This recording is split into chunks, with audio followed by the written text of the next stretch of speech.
Okay, guys, so it's been a while. I do have some videos coming up of some more complete games with different tribes, but for this one, this game's pretty much over. I just wanted to show you this endless defense I attempted to set up here, and I'll tell you now, it fails.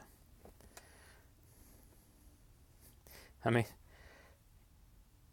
you'll see. I get one solid round of defense, but it quickly crumbles.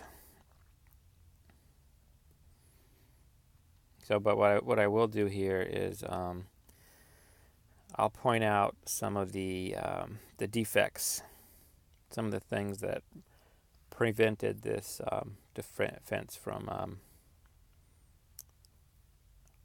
functioning properly. So there, I used my draw on tool. I was planning out my unit movement.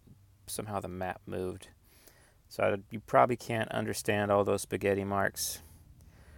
But I mean, one wrong move and with something like this, and you're not going to be able to pull it off. So I planned it out ahead of time, and there is a hole in this already. I have one catapult. Um, you probably can't see which one, but I have one catapult attacking twice. So that's not going to work. But that's okay, because I have enough knights to make up for that mistake. So yeah, I click on his giant. I just need to see he does not have a defense bonus, of course. Um, yeah, because he's on a field. His giants that are on trees do have a defense bonus though.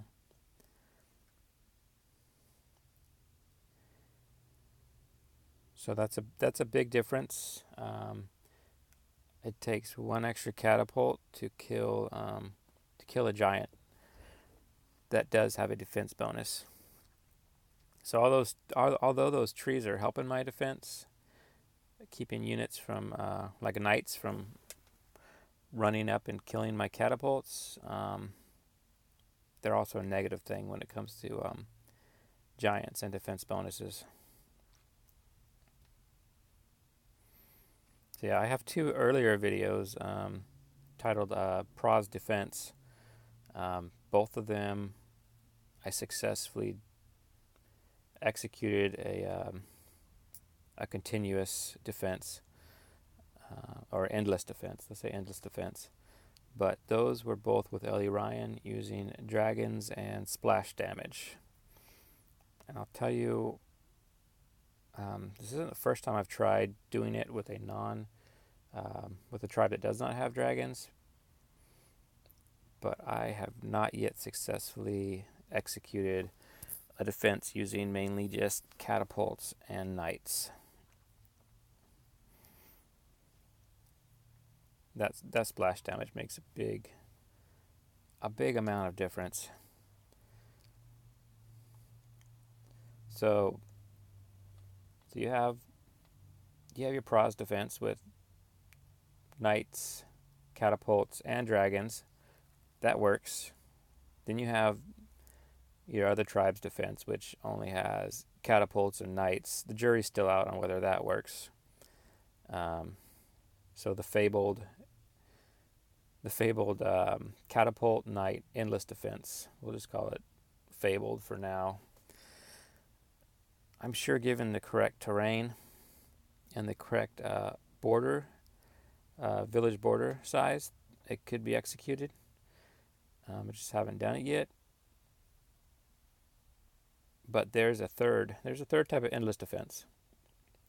I don't have a video yet, but it involves mainly battleships.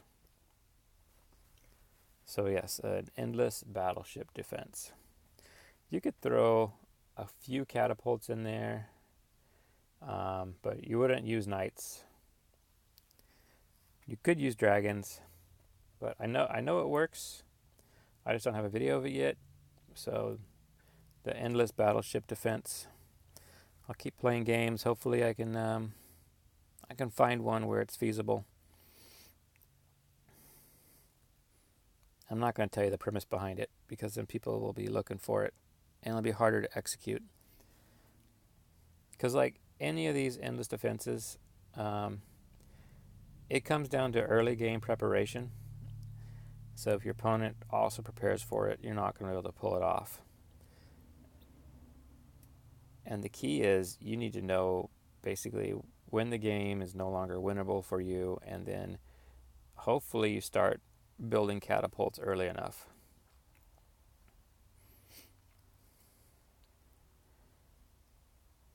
So in this game I got philosophy, which is great tech. I wish I could start with philosophy. I mean, 20% discount. That saves you quite a bit of money. And honestly, I needed philosophy to get a mind bender earlier, because that most southern village, southeastern village, Kiku did have that village until I had a wall of 3 giants with 2 mind benders behind it. I was able to get my giant into a full health giant into that village and put 1 defender next to it. So he could only reach the village with 3 battleships. That's not enough to kill a giant. So he had to pop the giant out of that village, and once he did that, of course, just mind bended his giant he put in there. So yeah, that would not have been possible without the mind bender. And situations like that are hard to execute. Mind bender is probably the hardest unit to successfully execute any kind of plan with. So yeah, those catapults there. This is my weakness here. So that village, Euxis, I don't know if you can read that. It's my capital. Got the little crown on it. And that's where the problem with this defense lies. So early on, when I was trying to defeat my opponent, I popped the giant in there, and I used population growth instead of border growth. So here's the problem. He can land knights up there in the extreme northwest, and I can't kill both the knights. And I can't add trees for defense because it's out of my territory. So I mean, a tree outside your territory, your opponent can build a road across it. So yeah, that's the biggest hole in this defense. I'm not sure, and here I'm outlining it. That's where my border growth would have been, around my capital. So I could have planted trees, and then I could have safely had those catapults up there on the mountains, but I don't. I'm not able to now. They're going to die no matter what. Knights are going to get to them.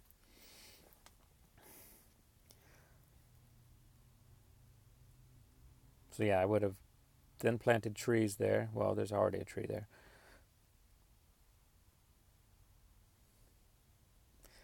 I had a catapult there, and then the water. Even the water, I could have had battleships in, but I mean, I got 3 ports there, just by those mountains, but I can't successfully hold battleships there forever, for the fact that his knights can reach that as well.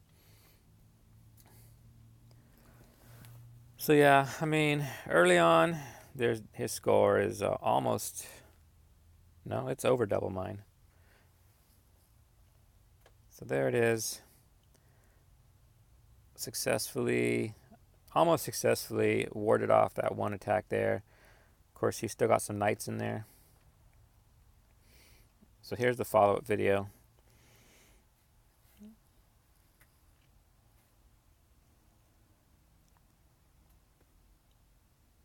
Yeah.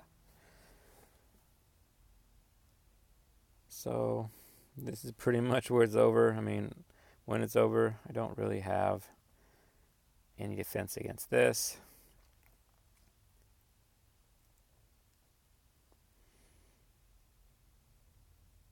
I mean, if one giant gets through, no big deal.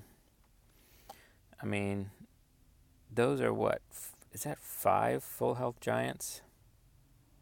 No, that's 1, 2, 3, 4, 5, 6, 7.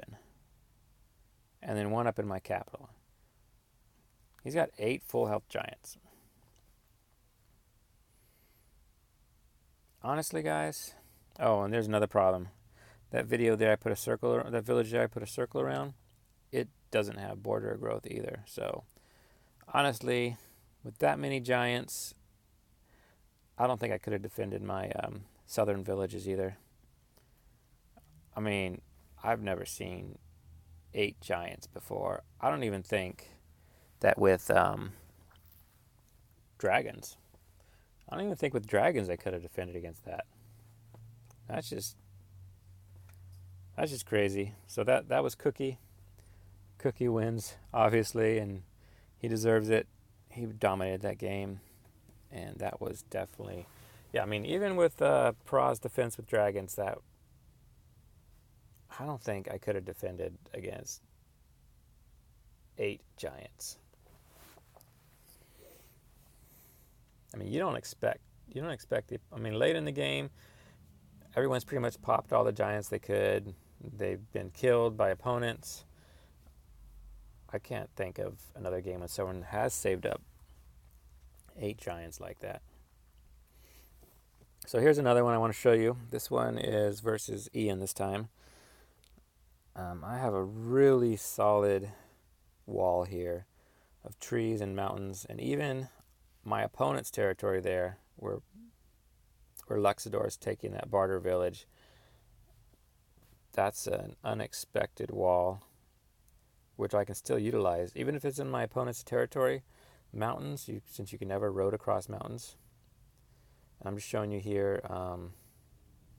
Yeah, I've got 2 lines of catapults, which I wasn't successful in the other village. In the other game against Cookie, I was never successful in building 2 lines of catapults to defend every square. So this one's more promising, except for that area there in the north. Those 3 trees I'm circling. Because look, I only have 1 line, 1 catapult, and then 1 line of catapults. Honestly, I don't think that's enough. So this type of defense is very heavily dependent on territory. That's an understatement. Not territory, but terrain. It's an understatement. So that one piece of water there, next to that barter village Luxador's taken over, since the battleship can roll up in there, that's extremely detrimental to this whole defense.